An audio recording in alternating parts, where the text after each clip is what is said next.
नमस्कार आप सभी को। आज एक बहुत ही बेहद खुशी वाली खबर लेकर आए हैं आप सभी को लिए बिहार वासियों के लिए। कुछ लोग आवास वंचित लोग हैं, उनके लिए तो मानो तो एक नया जिंदगी से कुछ कम नहीं है, ऐसा खबर है।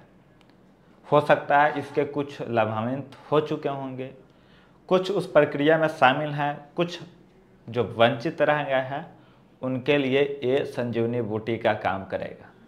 जी हाँ, उससे पहले मैं बता दूं, जो मुझे नहीं जानते, मेरा नाम है विवेक और आप देखना शुरू कर दिए हैं आवाज़ न्यूज़ या NSN इंडिया न्यूज़। फेसबुक पर देख रहे होंगे तो पॉडकास्टर विवेक पे भी देख रहे होंगे। चलिए अब आते हैं हम अपने उस खुशखबरी पे जिसका आप भी इंतज़ार कर रहे होंगे। हाँ, ऐसी क्या खुशखबरी है जो जन संजीवनी बूटी जैसा काम करेगा। आवास योजना, प्रधानमंत्री आवास योजना, हाल ही में आप लोगों ने देखा भी होगा, आप लोग जुड़े भी होंगे।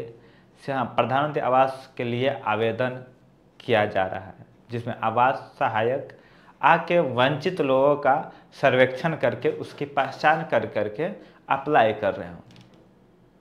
तो उसी से जुड़ी एक खबर है, उसी से लेकर एक नया अपडेट आया है। बताया जा रहा था कि इसका जो अवधि है 31 मार्च तक की थी, जो बढ़ाकर अब 30 कर दिया गया है। तो जो इससे वंचित बच रहे थे वो अब वंचित नहीं रहेंगे, उनकी पहचान की जाएगी आवास सहायक द्वारा और उन वंचितों को भी आवास देने के लिए उनका नामांकन दाखिल किया जाएगा आवेदन सूची में।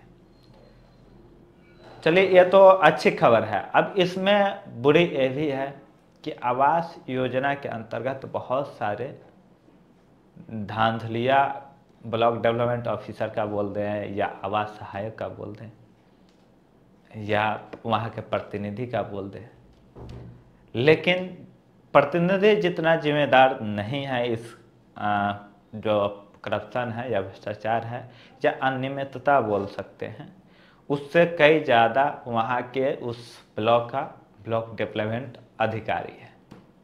रीज़न ये है कि वो सब देखता है, अपने हिस्सा लेकर और चुप हो जाता है। रीज़न क्या है कि करप्शन, उसको करप्शन करना है, पैसा बनाना है, मोटा रकम कमाना है, तो करप्शन करेंगे ही करेंगे।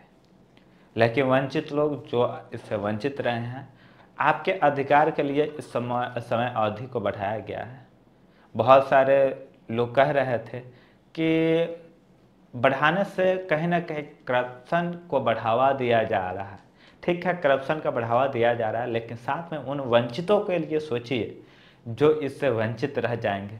फिर एक कब होगा, 5 साल में एक बार प्रधानमंत्री आवास योजना के अंतर्गत वितरण हो रहा है। क्या 5 साल तक फिर वो वंचित इंतजार करेंगे से 5 साल आएगा तब मुझे मिलेगा, या फिर बिना आवास का यानी आवास से वंचित ही रह जाएंगे। अगर प्रधानमंत्री आवास योजना के अंतर्गत हर परिवार को घर देने की संकल्पना है तो उन वंचित को भी इसमें शामिल करने की हम सबकी संकल्पना होना चाहिए। तो ये अपडेट था, जो वंचित है वो अपने आवास सहायक को पकड़े और आवेदन करा ले। कुछ ज़रूरी डॉक्यूमेंट्स हैं उसको फुलफिल करें, जैसे ज़मीन के जो दस्तावेज की शायद उसमें ज़रूरत है। उसके बाद हस्बैंड वाइफ 2 लोगों का आधार कार्ड और घर नहीं होने का प्रमाण, जैसे KYC होता है, घर के पास में फ़ोटो, वो सारे चीज़ लगेंगे। साथ ही जो जॉब कार्ड मनरेगा कार्ड बनता है उसमें मतलब जुड़ा हुआ होना अति आवश्यक है। अगर उसमें आप नहीं जुड़े रहेंगे तो आपको आवास योजना का लाभ नहीं मिल पाएगा। मनरेगा के अंतर्गत आप जानते होंगे से 100 दिनों की जॉब की गारंटी दिया जाता है, तो उसी को लेकर उसी जॉब कार्ड को लेकर जॉब नंबर डालकर आप आवेदन कर सकेंगे। बाकी आपको और भी जानकारी चाहिए तो हमारे चैनल को सब्सक्राइब कर लीजिए और फेसबुक पर देख रहे होंगे तो फॉलो कर लीजिए। बहुत बहुत धन्यवाद। ये जानकारी आप सभी के लिए था, आसपास लोगों को शेयर जरूर कीजिए।